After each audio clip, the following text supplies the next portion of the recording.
Muito obrigado a Sua Excelência, senador Waldir Raupp. E passo agora a palavra a Sua Excelência, senador Assir Gurgax. Em seguida, Sua Excelência, senador Jorge Viana.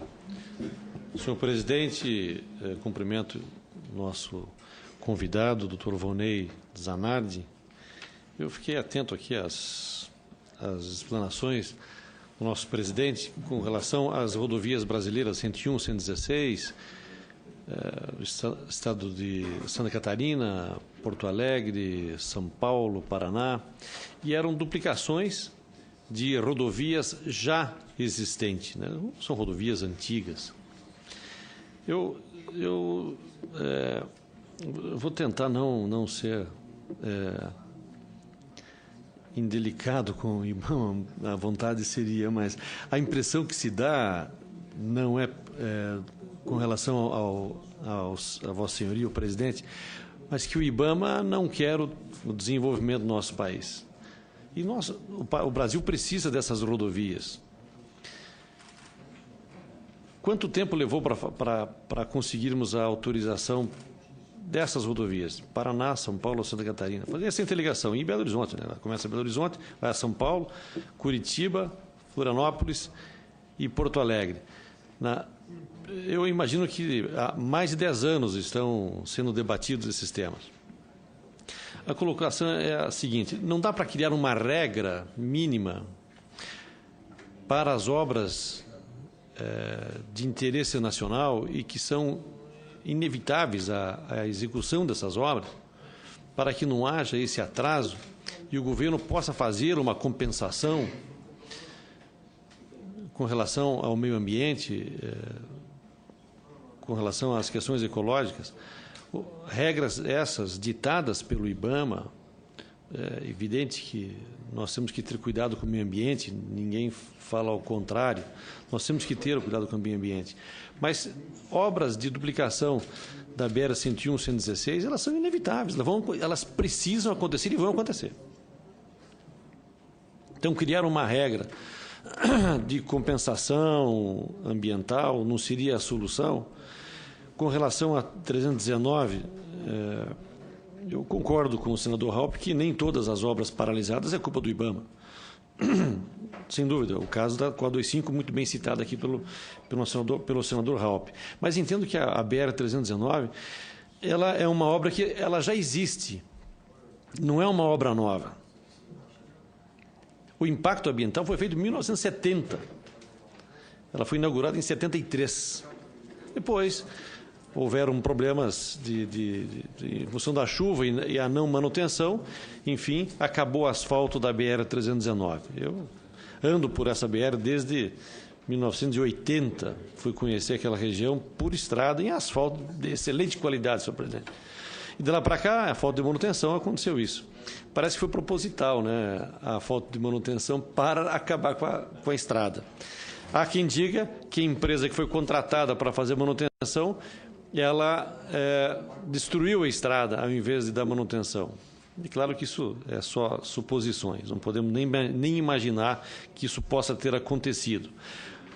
Com relação a 319, o senhor colocou da preocupação do desmatamento. Mas uma coisa não tem nada a ver com outra. Se é um desmatamento ilegal, a casa é polícia. E o desmatamento é possível ser feito através de licença. Mas são coisas separadas, não dá para misturar.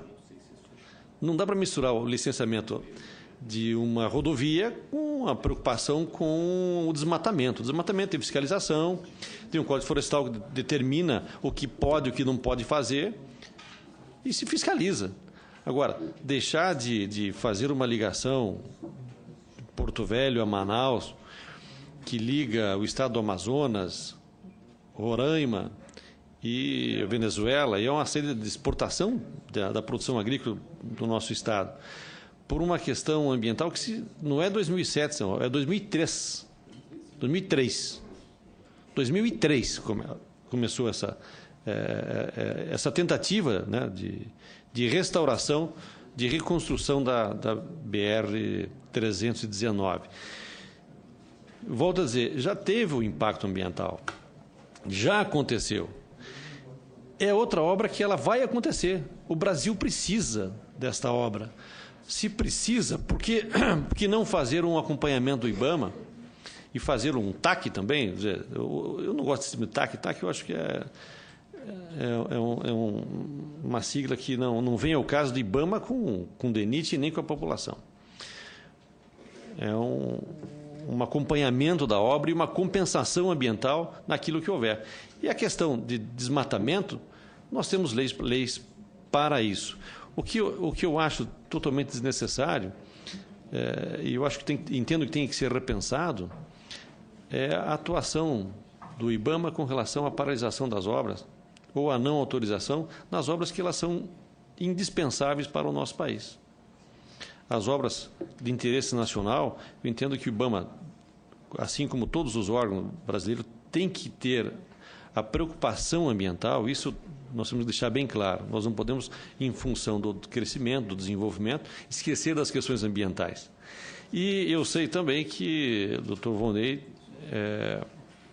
tem trilhado o pensamento mais ou menos nessa linha. Tem tido dificuldade com alguns técnicos internos do IBAMA para seguir nessa linha. Uma outra questão, uma outra pergunta que eu faço: é fato isso, que alguns segmentos do IBAMA realmente não querem que haja licenciamento em áreas como, por exemplo, a 319, independente de ser importante para o país ou não. Ou seja, dão mais importância às questões relativas às ONGs e não ao interesse nacional. Mas a única pergunta que eu faço é exatamente essa. Não dá para nós criarmos uma regra feita pelo IBAMA para as obras de interesse nacional e um acompanhamento do IBAMA para a compensação ambiental e não a paralisação ou atraso dos licenciamentos? Eram essas as colocações. E a única pergunta, senhor presidente.